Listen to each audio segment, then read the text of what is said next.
Okay, chapter 20, the new Chets. With Chets back in the group, our confidence is rising. It seems like his alien transformation hadn't gone far enough to cause any permanent damage. He coughed up the other pincer, and where his skin was peeling, I can see new pinkish-brown human skin underneath.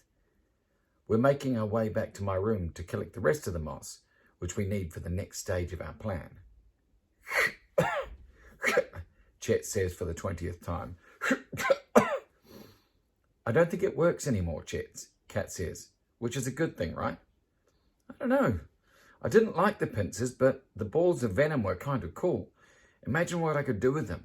Send anyone to sleep whenever I wanted. The spitballs were gross, man, Max says. I can't believe you want them back. Yet, look, the Chets we know would be disgusted, I say, looking across at my best friend, who has a new air of something about him.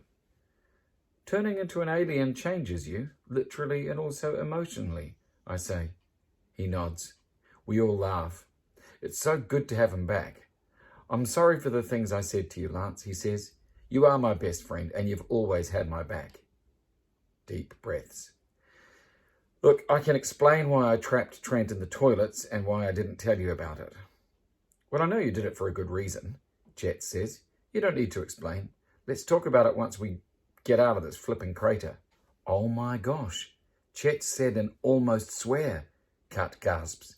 You really have changed. Welcome to the new me.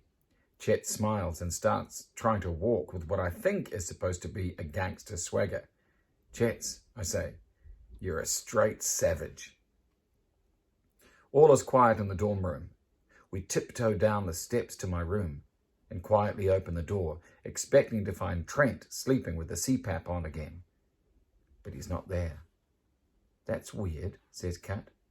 I would have thought Trent would be too scared to go out on his own. Wonder if he got caught. Mac walks over to the bed and checks underneath it just in case. There's no sign of a struggle. And if the bug eyes knew he was here, they'd be waiting for us too.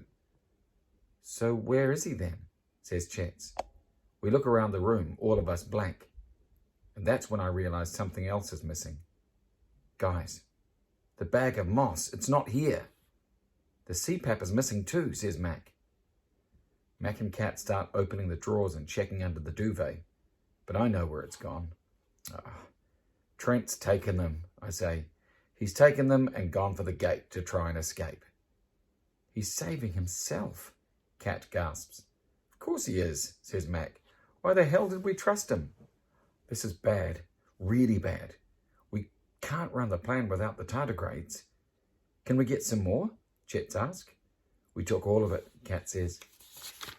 There was nothing left at the gate, and all the rest of it got dug up when they made the ditch. The ditch runs all the way around the crater, says Chets, except for by the road, and a noise from outside the door makes us jump. The door handle turns. Someone's coming into the room. I look around, but there's nowhere to hide. No way to escape. No weapons to hand. Brace yourself, guys, I whisper. We'll need to bundle together. 1. The door starts to open. 2. I see a hand and a shoe. 3, I yell, and we all jump on the person. Get off! It's me! A familiar voice shrieks at us. Oh, Aid! Kat says, and her death grip headlock becomes a tight hug. You made it. I knew you'd make it. Mac is grinning like a mad person. I'm so happy I can't say anything. She's dirty. She's got a few scratches and scrapes and a torn t-shirt sleeve, but she's okay. She was right. She was more than capable. I should have trusted her. Good to see you, Chets, says Adrienne. Good to see you too. Chets hugs her. So, where are we with the plan? She asks, once we've all calmed down a bit. Well, it was going great, I say, as you can see from Chet's lack of creepy pincers and alien eyes, but... Trent did a runner with the Tardamos, Max says. Oh, what a swine, Adrienne says. Not that I'm shocked. I always thought you liked Trent, Chet says, looking a bit confused. In spite of the really, really bad situation we're in, we all start to laugh. What's going on? Chet says. Look, we'll tell you later, Aid says, taking off her backpack. But first, You might want to take a look at what I've got in here. She unzips her bag and it's crammed full of slimy green moss. How? Kat says. Well, I went to the river to try and lose those bug eyes, says Aid, and there was lots of it there. I thought I might as well grab some. Legend, I say. We're back in business. It's 6:30 p.m. and we slink through the centre, back to our old friend, the kitchen. Thanks to Chet's inside information, we know that the bug eyes will eat dinner at exactly 7 p.m. and we worked out for ourselves what they'll be eating. The kitchen is lined with shelves full of giant tubs and packets of different foods. We find the shelf we need and look at our options. They've already had tomato, chicken and leek and potato, I say. They'll want something different to keep a balanced nutritional content, says Chet's. So there's lentil, chunky mushroom, or farmhouse vegetable. We'll be able to disguise it best in the farmhouse vegetable, I say. Look at the lumps of green in there. There's no way they'll notice some handfuls of moss. Good call, says Mac, and he starts pushing all the other flavours of soup to the higher shelves, while the rest of us open the tubs of farmhouse vegetable and crumble in the moss. We give the soup a good stir, put the lids back on, and by the time we're finished, you can't tell the soup has been tampered with. We place the moss soup right at the front of the shelf that's easiest to access. How are we going to make sure they eat it? Kat says. Oh, leave that to me. Chet pulls his Crater Lake sunglasses out of his pocket. The rest of you should hide. They'll be here any minute. Aid, Kat, Mac, and I take refuge in our trusty safe house, otherwise known as the fridge, leaving Chet's to work in undercover magic. Are you sure Chet's is up to this? Mac whispers. Oh, he can do it, I say. Oh, look, it's Mr. Tompkins, Kat says, as the kitchen door opens and two bug-eye workers walk in.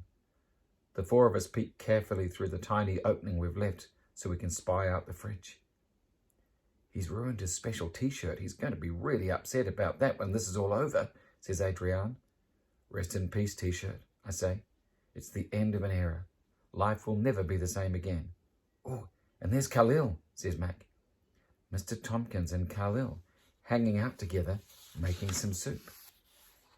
At last, Chet says to them as they walk across the kitchen. I've been hunting excessively all day. My body needs sustenance. Proper nourishment is vital to these soft bodies, Mr. Tompkins says. We will prepare the food with all due haste. Good, says Chet. I shall help you to prepare the nourishment. He picks up a tub of farmhouse vegetable off the shelf and passes it to Khalil. We are grateful for your assistance, Hunter. But should you not return to your duties, the human prey is still loose in the crater. We cannot allow them to hinder us. I am the hunter, and I will decide how best to use my time. Chet thumps his fist down on the counter in an aggressive way that I didn't think he was capable of. Of course, Hunter, as you wish, Mr. Tompkins says, and starts pouring the mossy surprise into a huge pot on the cooker. When the nourishment is hot, serve it immediately, Chet says.